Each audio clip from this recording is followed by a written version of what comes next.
Hi there guys, I've just recorded this lesson once and I hadn't pressed the record button and I thought that went really well. So I'm hoping that on this re-record, where I can see it's recording because the timer is going up in the corner of my screen, I'm really hoping that what I said last time that I thought was really cool, I managed to get across this time.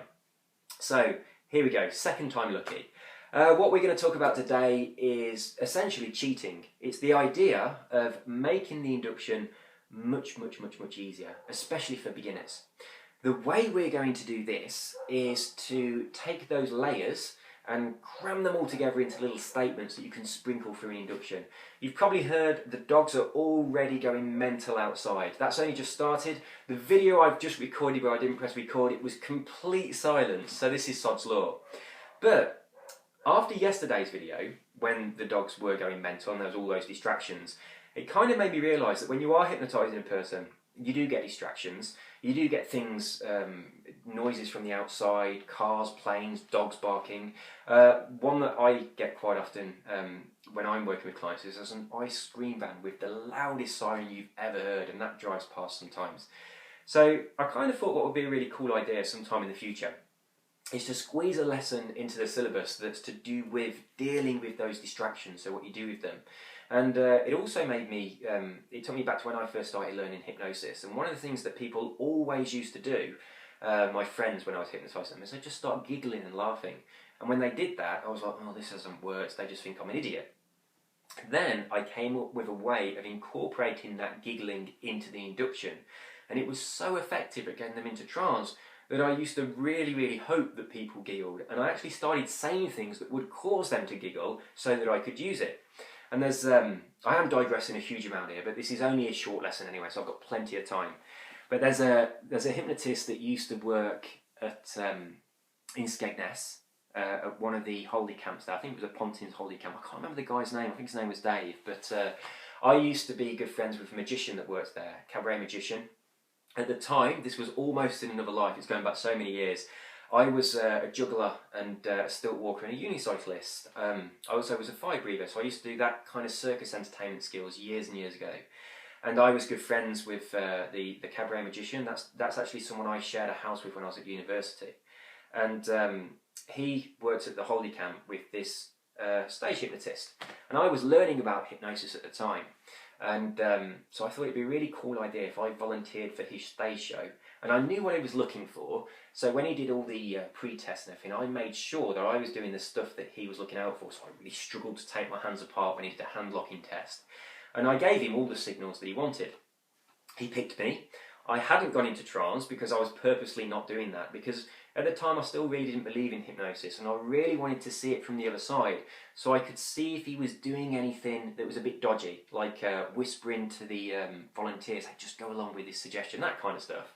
It wasn't, it was genuine hypnosis, but I kind of had to act all the way through because I pretended I was in hypnosis, so it was a really weird, awkward situation. But anyway, the reason I'm bringing this guy up is because of this, this idea of laughter. He used to say something all the time in his inductions that always made me laugh, so I stole it. And when I wanted people to laugh, I started using it in mine. And he'd say, and just relax and begin breathing a little deeper than you usually do. And every single time he did that, big smile on my face. I thought, I'm going to take that do, I'm going to use it on my clients. And I started doing that right in the early days, and it did get a little bit of a grin from people. And then I used that grin to take them deeper into trance. So when I do the lesson on distractions, I'll talk about that technique, and I'll also talk about how you deal with other distractions that might be from the outside, and there's some really cool ways that you can deal with them. So, back to today. As I say, it is only a short one. There's not really a great deal to learn today, but I wanted to put your mind at ease. If you are new to hypnosis, what we've talked about so far, this idea of having a foundation layer, talking about the body relaxing, and then building layer upon layer upon layer on top of that of all these complicated hypnotic language patterns, that sounds completely overwhelming. It's a huge amount of stuff to think about when you're hypnotising somebody. So, I figured what would be a good idea would be, rather than doing all of that, I could give you a couple of little shortcuts. Now, this is something that I used to do. A lot of hypnotists do this, is you do the bottom layer, You kind of make up your muscles relaxing, getting limp and loose. You begin breathing a little deeper than you usually do. You do all that stuff. You do all that stuff. And then rather than putting those layers on the top, you just sprinkle all the way along the top of that induction pre-written, pre-memorized statements that already include those layers. Now these are just little snippets, but you'll make sure that each one includes several different layers from all of your hypnotic repertoire. So you've got like your toolbox of hypnotic language patterns. You grab a few of those, you chunk them together into a statement that's going to be kind of universal. It will fit into any kind of induction. You commit it to memory. If you can't commit it to memory, then just have a few printed on a couple of little business cards or something you can fit into your wallet. And then if you need to hypnotise someone you've not got a script, you can just use these. Much easier. So rather than having about 8 or 9 different layers to think about, you've got 2. You've got the really basic stuff that you just make up as you go along that really anybody could do. And that's the layer that I always like to call child's bedtime story hypnosis, because you kind of just say stuff that makes people feel a bit sleepy. So we've got that. Then all you've got is one more layer on top, which is this kind of sprinkling of things that you have already committed to memory. So it's just little statements. Now you're probably expecting me to give you some of those, but I'm not going to. I'm going to give you one as an example. This is one that Paul McKenna uses really often. He says right at the beginning of the induction, I don't know if you will go into trance quickly, or maybe you'll take a little bit longer to really enjoy this process as you notice it happening now. Now, there's quite a few different language patterns in that really innocent sounding sentence. It's got a couple of embedded commands. I don't know if you will go into trance quickly. It uses that idea of presenting you with a choice of now or later, not now or never, which we also did with the hand locking when we said the word yet. It also tells you that you're going to enjoy it, and it kind of paces you a little bit and then leads you into it happening now at the end. So there's a few things going on there. If you create a few simple statements like that and you just sprinkle them onto your induction can be incredibly powerful. I want you to make them yourself, because if I just give them to you, that's going to be a bit like you just going on the internet, printing off a script and reading it out. You'd have no idea why or how it works, and you'd never be able to make your own. You'd totally be relying on other people. However, what I am going to recommend, first of all, I want you to just make some of them up yourself. And as we go over the next few lessons and learn more language patterns, see if you can make up some of those that incorporate all of them.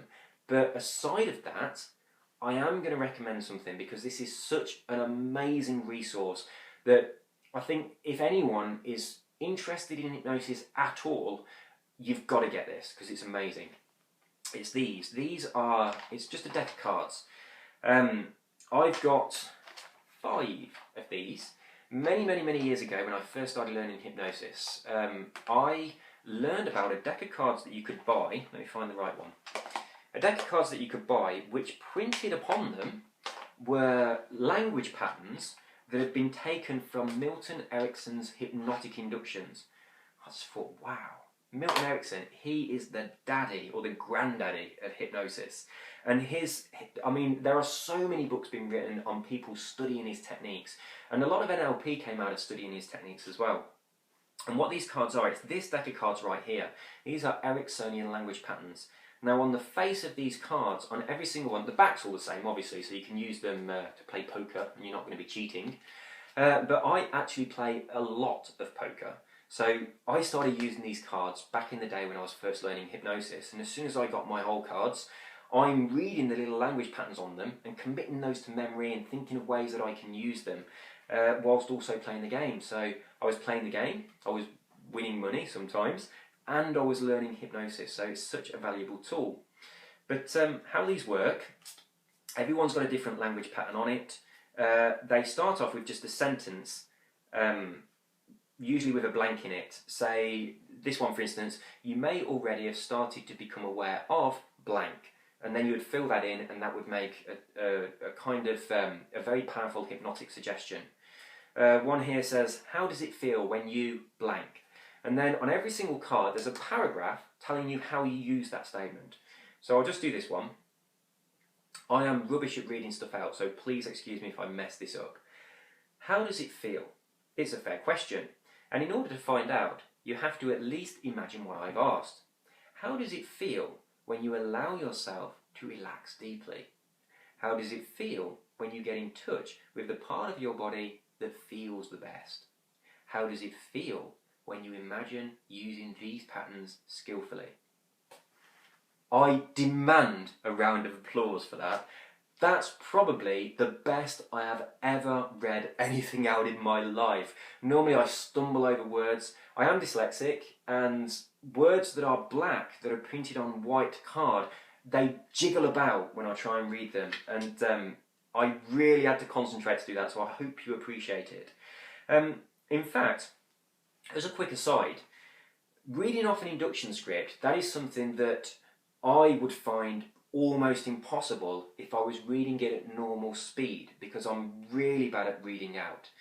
But when you're hypnotising a person, this is for anybody who suffers with any kind of learning difficulty or they just have trouble reading, when you're hypnotising a person, you're speaking so slowly that it gives you the opportunity to just go through the words really slow, and then when you pause, you can kind of read the next sentence. So I'll kind of do this as though I'm hypnotising a person. How does it feel? Is a fair question, and in order to find out, you have to at least imagine what I've asked. How does it feel when you allow yourself to relax deeply? Now all I'm doing there, every time I have that little pause, I'm just kind of reading the next sentence in my head, so I've already got it ready and I can say it and I'm not going to mess it up when I read it out. So if you have any worries whatsoever about reading a script to people, don't worry about it, because that's me all over. I really struggle with reading, and because you can do it dead slow, that works. And if you have got dyslexia and it's the same type as me, and it's the stuff where black text on white background it just seems to move around, jump around. I always kind of think of it as though it's a little bit noisy. Something that I've discovered works, and you can try it for yourself, is either print stuff on coloured card or get a coloured piece of acetate and put it on top of the black and white paper, like just a yellow piece of acetate, and it just calms everything down and the page just becomes nice and still. So if that's something that happens to you as well, then try that trick, because it is an amazing difference, and it makes it much easier for you to do this kind of stuff. So they are the cards. This deck is Ericksonian language patterns. These, when I first found out that these were available years ago when I first started doing hypnosis, I couldn't find them anywhere. And then I found someone selling a deck on eBay, and he wanted £200 for them, which I just thought was kind of taking the piss a little bit. I know these are immensely valuable. The value of these is way over £200, but it is still only a deck of cards with some ink printed on them, so there's no way I was going to pay that. So I kind of gave up on them for a while. And then I stumbled into a guy called Jamie Smart, who is a brilliant hypnotist from Leicester, which is only about 30 miles away from where I live. And his website, or his business, is Salad Limited UK. And on his website, he has got lots of these cards. This is, I think there's a pack you can get, there's 6 in the pack. I've got 5 of them here, I can't remember what the other one is. But these cards are, this one is NLP coaching, so there's lots of different, well, there's 52 different NLP strategies in there. This one is, where are we? Making money easy. So there are 52 different little affirmations and suggestions that you can use on a person that will encourage them to become more financially successful. A brilliant little deck of cards there, especially to use when you're playing poker. This deck is Irresistible Influence, how to influence people. This one is the Neurolinguistic Programming Belief Buster cards. So strategies, language patterns to break down people's beliefs. And the last deck is the ones we've already looked at, which is the Ericksonian Hypnosis Language Patterns. These are amazing. I cannot recommend these enough. They're not expensive at all. I will provide a link for you that goes direct to the page on Jamie's website where you can get straight access to these. I strongly recommend you get them. I'm hitting 15 minutes, so I'm going to say bye, but click on the link below and do get hold of a deck of those cards. I will see you tomorrow with your next lesson. You take care. Bye-bye.